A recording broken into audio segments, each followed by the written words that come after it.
अस्सलाम वालेकुम, नमस्कार साथियों। जैसा कि आप सबको पता है कि अब आज देश की संसद चल रही है।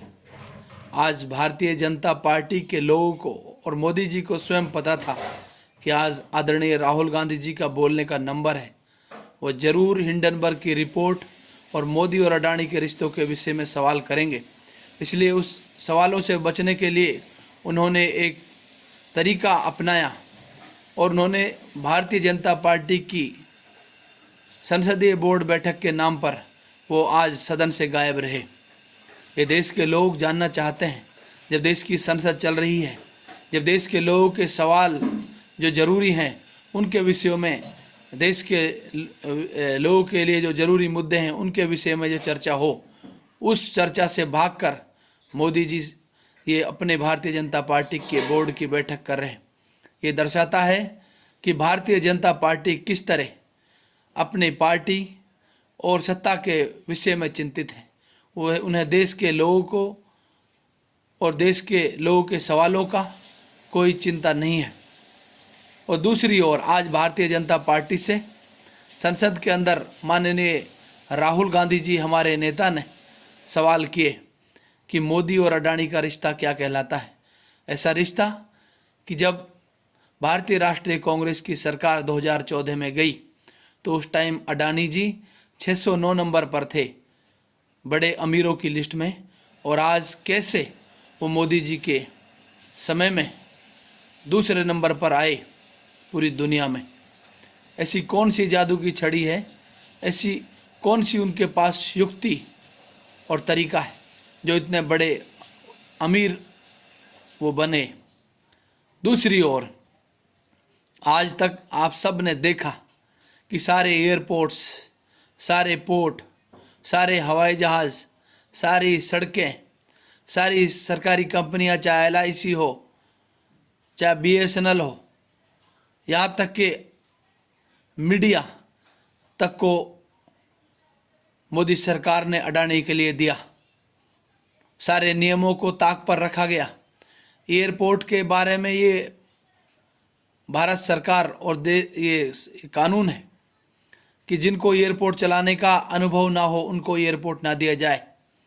लेकिन किस तरह आपने देखा कि सारे नियमों को ताक पर रखकर 6 एयरपोर्ट अडानी जी को दिए गए।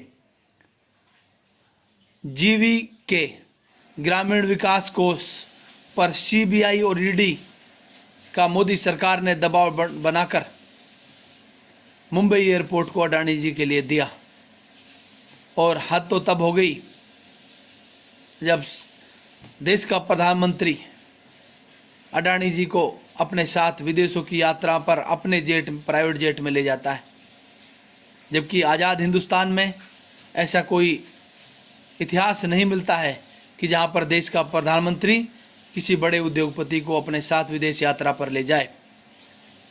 और साथ ही ये कई बार ये देखा गया कि जिस विदेश यात्रा पर, जिस देश की यात्रा पर मोदी जी जाते हैं उसके तुरंत बाद अडानी जी उसी देश में यात्रा पर पहुंच जाते हैं और वहां पर मोदी जी से मिलते हैं।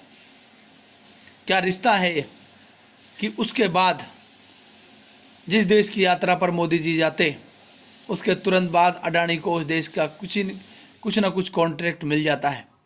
एग्जाम्पल के तौर पर जब मोदी जी ऑस्ट्रेलिया गए तो SBI ने 1 बिलियन लोन अडानी जी को दिया।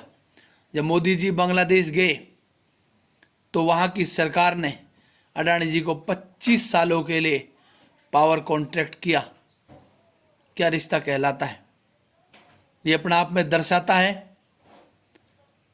कि मोदी सरकार ने सारे नियमों को ताक पर रखकर देश को अडानी के लिए कंट्री और सेल के नाम पर सारा लुटाने का कार्य किया है।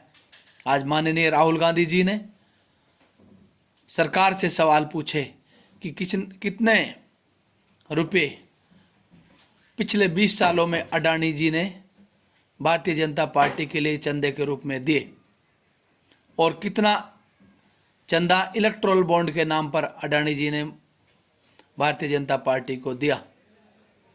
क्या रिश्ता कहलाता है कि हिंडनबर्ग की रिपोर्ट आने के बाद सरकार चर्चा करने से भाग रही है। ये अपने आप में दर्शाता है कि दाल काली नहीं बल्कि पूरी दाल ही काली है। और भारतीय जनता पार्टी के लोगों के पास, स्वयं मोदी जी के पास इसका कोई जवाब नहीं। जब भारतीय राष्ट्रीय कांग्रेस और सभी विपक्षी दल जेपीसी गठित करने की मांग करते हैं तो भारतीय जनता पार्टी और उनकी सरकार, उनके सरकार के लोग, स्वयं मोदी जी इस पर चर्चा करना नहीं चाहते। जेपीसी होती है ज्वाइंट पार्लियामेंट्री कमेटी, जो किसी भी पॉलिटिकल एलिगेशंस के ऊपर इन्वेस्टिगेशन करती है। ये अपने आप में दर्शाता है कि किस तरह देश की संपत्ति को, गरीब आदमी की संपत्ति को, आम आदमी की संपत्ति को, मजदूर की संपत्ति को एक उद्योगपतियों के लिए लुटाने का कार्य भारतीय जनता पार्टी की सरकार कर रही है, जिसकी कड़े शब्दों में निंदा की जाए उतना कम होगा। आप सब इस पर गौर करें।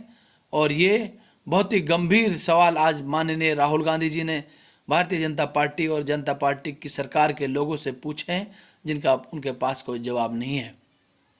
आज देश के लोग जानना चाहते हैं कि उनकी गाड़ी कमाई को किस तरह लुटाया जा रहा है, और सबसे बड़ा कि ये रिश्ता क्या कहलाता है। इस पर आप सोचिएगा जरूर। आप सबका दिल से धन्यवाद। जय हिंद, जय भारत, जय कांग्रेस।